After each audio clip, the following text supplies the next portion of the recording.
This is an explanation and simulation of the student's hearing. So what I've done is I've plotted the audiogram for the left ear and the right ear. For the left ear, we know that he has a cochlear implant, and so he will not be hearing much of anything without the cochlear implant processor, but with it, these are his thresholds. So we call them an aided thresholds. On the right side, he does have that newly identified hearing loss, and so these are his unaided thresholds on the right side. Now, this computer is going to sort of flip that audiogram upside down into what we call an SPLogram, so that now we have soft sounds at the bottom and loud sounds at the top. And what I really like about this is that it calculates what we call the speech intelligibility index, which just means basically the percentage of speech sounds that he can hear. So let's look at the right side first. So when he's not wearing his cochlear implant or his hearing aid on the right ear, for an average volume of speech, he's only getting about 31% of speech sounds. Then when he does wear his cochlear implant, he is getting 79% of speech sounds for average volume. Now, when we go to loud volume, that goes up to 93%, which is great. But let's just kind of stick with that average, since that's what he's going to hear most often. So at an average volume without either device, he's going to get 31% of speech sounds, and with them, he's going to get about 79%. So huge improvement with it, but obviously still not perfect. Let's go over now to this other screen that is going to let us see a hearing range. So again, we have soft sounds at the bottom, loud sounds at the top, low pitches on the left, middle pitches in the middle, and then high pitches on the right. So I'm going to put on sounds of life so you can kind of see where these sounds lie. And the hearing range now on the right side, remember, this is how he hears without either device. So, and then I'm going to put on the speech sounds. So when he's not wearing his hearing aid or the cochlear implant, at an average volume, he's missing probably all of the speech sounds. Now, if we make that loud speech, he's going to get some of them. So when he doesn't wear anything, he is going to be probably relying on visual cues mostly, and just, following other students in his class and things like that.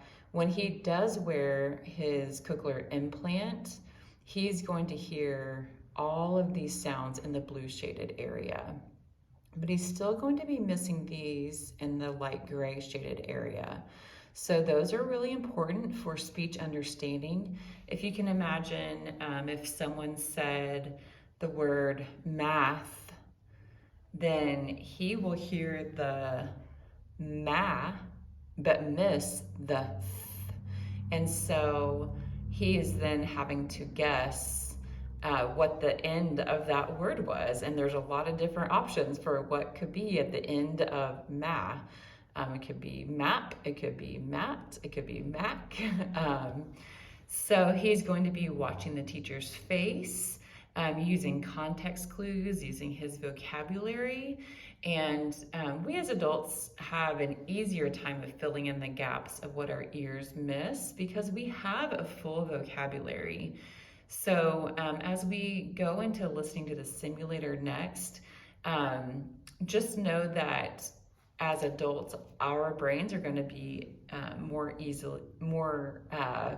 able to fill in the gaps, whereas a child doesn't have a full vocabulary yet, and so it's just going to be more difficult for them to kind of guess what was said. So let me put it on average talkers. So the right side is going to simulate how he hears when he does not wear his cochlear implant or his hearing aid. So you're not going to be able to do this. Is that what you're telling me? I'm telling you that's probably what I'm going to do. You're just going to sit here and listen to this. No, I could just barely hear that at all. Now, when he does wear his hearing aid, it sounds something like this. Okay, so you're not going to be able to do this. Is that what you're telling Bill? I'm telling you that's probably what I'm going to do. Is not do it. You're just going to sit here And let me listen? compare that to normal. Tell me about work. How was your day? I don't want to talk about work. The left. So as you can tell, the normal is just more of a full sound. And let's go to the left side. So when he wears his cochlear implant, it's going to sound something like this. Okay, so you're not going to be able to do this. Is that what you're telling Bill? I'm telling you that's probably what I'm going to do.